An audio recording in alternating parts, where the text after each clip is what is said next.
Assalamualaikum warahmatullahi wabarakatuh. Selamat pagi, salam sejahtera bagi kita semua. Kita akan memulai mata kuliah Bisnis Internasional dengan kode mata kuliah KBI 4B3 dengan pokok bahasan pertemuan pertama ini adalah tentang pengantar bisnis internasional. Judul materi yang akan disampaikan adalah pengantar bisnis internasional. Video materi ini berjudul pengantar bisnis internasional dan saya sebagai dosen pengampu mata kuliah ini memperkenalkan diri. Nama saya Aditya Wardana, SMSCMM. Oke, ya, dalam bisnis internasional itu merupakan transaksi bisnis antara beberapa pihak yang dilakukan lebih daripada satu negara. Oke, ungkapan ini dinyatakan oleh Griffin ya tahun 2010. Jadi intinya transaksi bisnis yang melibatkan perusahaan atau perusahaan di satu negara dengan perusahaan di luar negeri atau antara negara yang satu dengan negara yang lain, itu dinamakan dengan bisnis internasional. Investasi internasional, di mana investasi ini adalah mengacu pada ada peralihan aset ya, dari satu negara ke negara lain. Bisa itu modal, ya uang, saham dan sebagainya, atau teknologi, manajerial maupun pembangunan infrastruktur pabrik. Jadi investasi internasional adalah investasi langsung luar negeri atau dikenal dengan foreign direct investment, di mana suatu perusahaan menginvestasikan dalam bentuk investasi fisik, ya pembangunan pabrik di luar negeri, pembangunan outlet di luar negeri ataupun pembangunan kantor cabang di luar negeri. Seperti misalnya Jepang, PT Toyota Toyota Jepang membangun pabrik di Cikarang kerjasama dengan PT Astra Internasional. Oke ya, investasi portofolio internasional, investasi yang bukan investasi langsung, ya artinya mereka hanya melakukan investasi melalui surat-surat berharga di luar negeri, seperti misalnya saham, obligasi, forex, mata uang asing, ataupun komoditas, ya seperti emas dan sebagainya.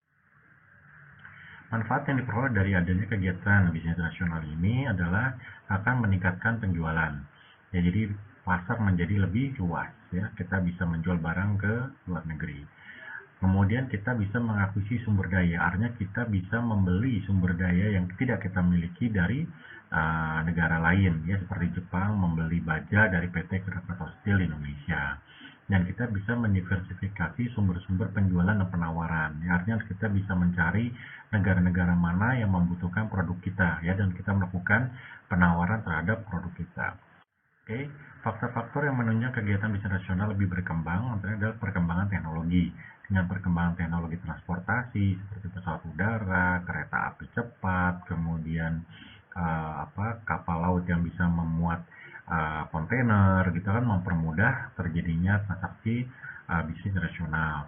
Kemudian liberalisasi kebijakan pemerintah yang membuka pintu seluas-luasnya terhadap ekspor maupun impor, ya gitu. Kemudian pengembangan lembaga yang merupakan mendukung perdagangan internasional, ya seperti World Trade Organization maupun International Trade Organization, serta peningkatan dalam kompetisi global. Artinya semua negara akan berlomba-lomba untuk memiliki keunggulan terhadap komoditas yang dia bisa jual ke luar negeri. Pada dasar garis besarnya, bisnis nasional itu diawali dengan kegiatan ekspor dan impor serta kegiatan investasi tadi yang saya jelaskan sebelumnya. Di mana dalam bisnis nasional ini juga kita mengenal istilah globalisasi, yaitu proses penghilangan, ya, batas-batas antar negara, ya artinya semua negara berhak untuk melakukan perdagangan, baik produk, terus pemikiran, ya seperti film gitu ya, terus kemudian lagu-lagu dan sebagainya, serta aspek budaya lain.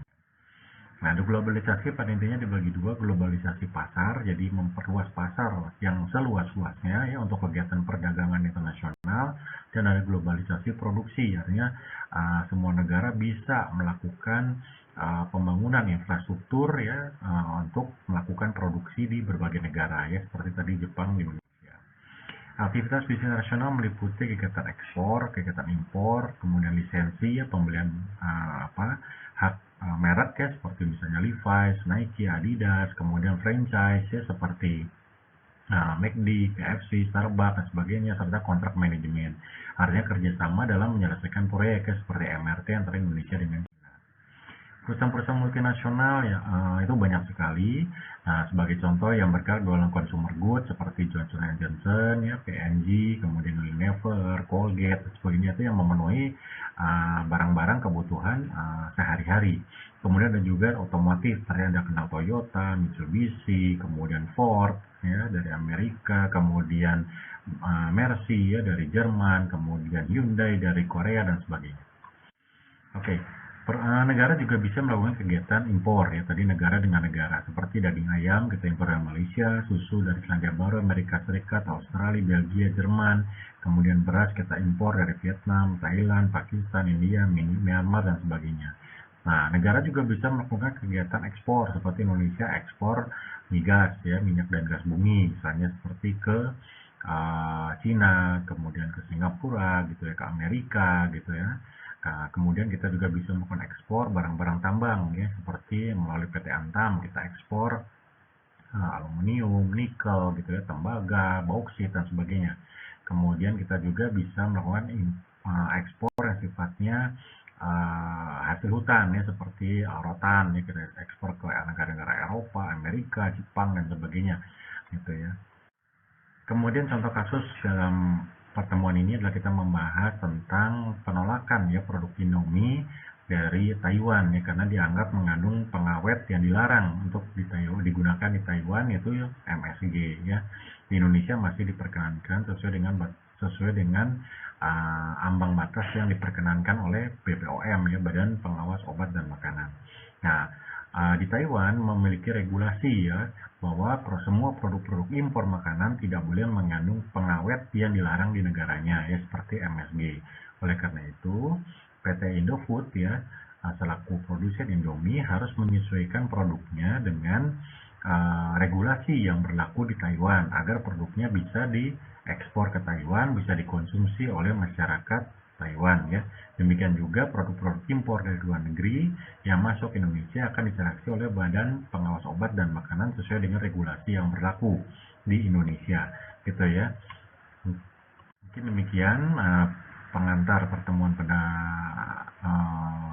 kali ini.